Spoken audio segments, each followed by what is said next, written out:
एक बार राजा भर्तहरि एक साधना कर रहे महात्मा के सेवा में लगे हुए थे। जब महात्मा की साधना समाप्त हुई, तो राजा भर्तहरि के सेवा से महात्मा अति प्रसन्न हुए और उन्होंने राजा भर्तहरि को एक फल दिया।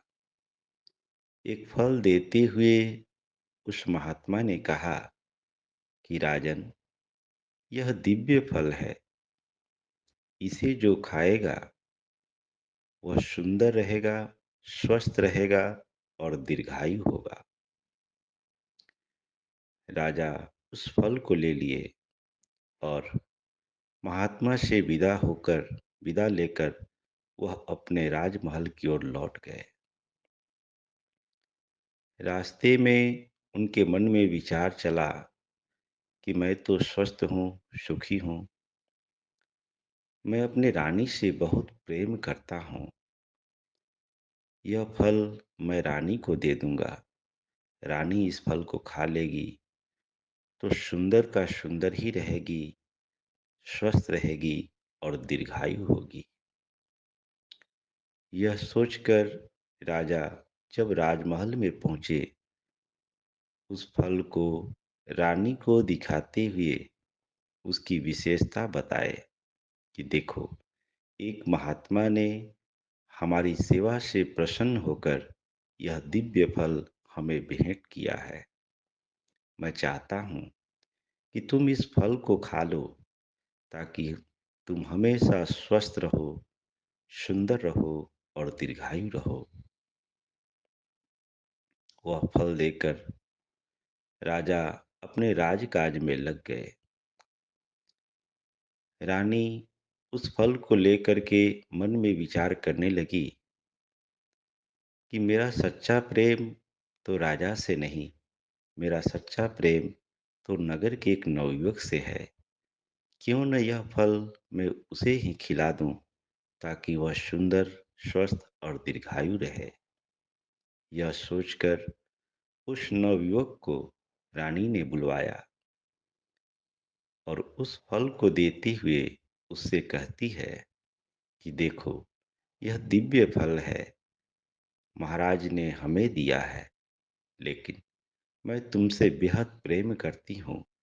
इसलिए मैं चाहती हूँ कि तुम इस फल को खा लो ताकि तुम हमेशा जवान रहो, सुंदर रहो और दीर्घायु रहो। रानी से वह नवयुवक उस फल को लेकर के वहां से चला गया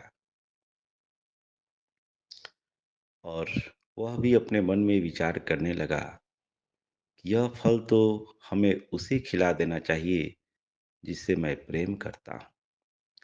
वास्तव में उस नवयुवक का प्रेम एक सुंदर वेश्या से था जो काफी खूबसूरत थी। रानी के पास उसका एक बनावटी प्रेम था। रानी उसे प्रेम करती थी, लेकिन वह नवयुवक रानी को प्रेम नहीं करता था। वह रानी के पास तो सिर्फ दौलत के लिए आता था, लेकिन उसका प्रेम वेश्या के साथ था। तो उसके मन में यह विचार जागा कि यह फल मैं वेश्या को खिला दूंगा तो बेहद खुश होगी और मैं भी उससे बहुत प्रेम करता हूँ, इसलिए उसे ही फल को दे दूंगा। ऐसा सोचकर वह नवयुवक उस फल को लेकर के उस वेश्या के पास पहुंचा। उस वेश्या को वह फल देते हुए कहता है कि देखो, यह दिव्य फल है। इसकी विशेषता है कि जो खाएगा सुंदर, स्वस्थ और दीर्घायु होगा। मैं तुमसे बेहद प्रेम करता हूँ, इसलिए मैं चाहता हूँ कि तुम इस फल को खाओ ताकि आजीवन सुंदर, स्वस्थ और दीर्घायु बने रहो। वेश्या उस फल को ले लेती है। कुछ देर के बाद नवयुवक वहां से चला जाता है। उसके जाने के बाद वेश्या मन में विचार करती है कि समाज के सारे लोग मुझसे घृणा करते हैं, कोई मुझे सम्मान की दृष्टि से नहीं देखता है। अपनी-अपनी वासना बुझाने के लिए लोग मेरे पास आते हैं, मेरा उपयोग करते हैं और मेरे साथ भी समस्या है कि मेरे पास कोई दूसरा उपाय नहीं है।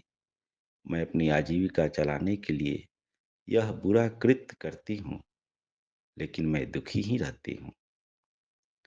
अगर इस फल को मैं खा लूँगी, तब तो मैं हमेशा जवान ही बनी रहूँगी, दीर्घायु हो जाऊँगी, जल्दी मृत्यु नहीं होगी, तो न जाने कितने समय तक लोग मेरे शरीर को कष्ट पहुँचाते रहेंगे, दुःख पहुँचाते रहेंगे।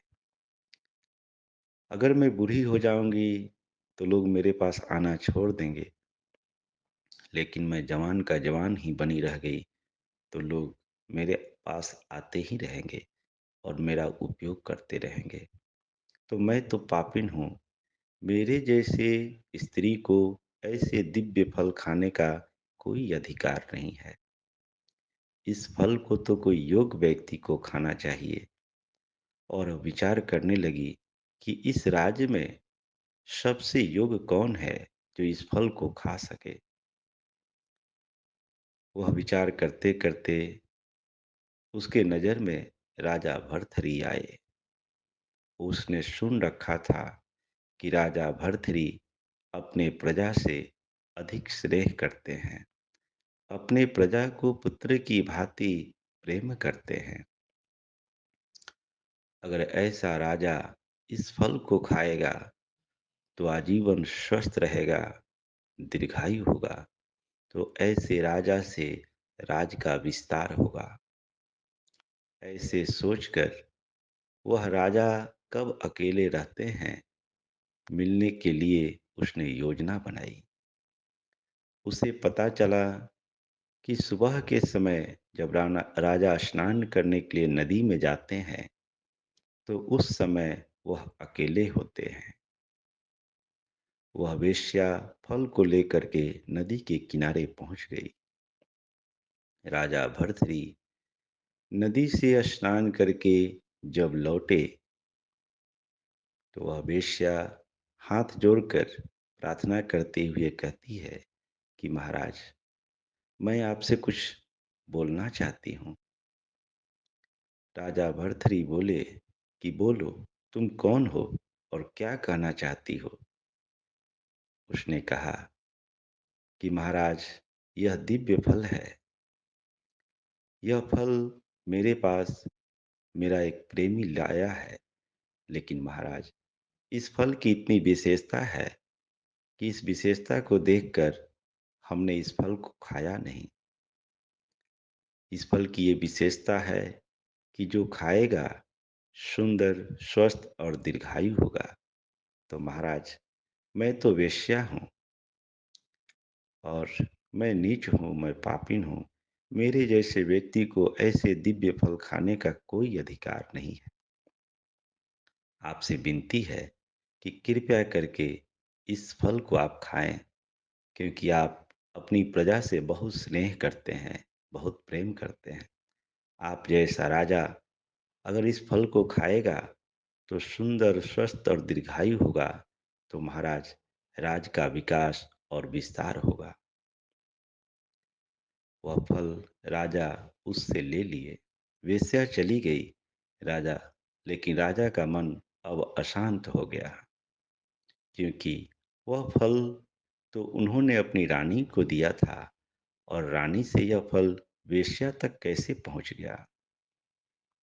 राजा अपने राजमहल में पहुंचे और गुप्तचर को बुला करके आदेश दिया कि इस फल के बारे में पता लगाओ कि रानी से यह फल वेश्या तक कैसे पहुंच गया।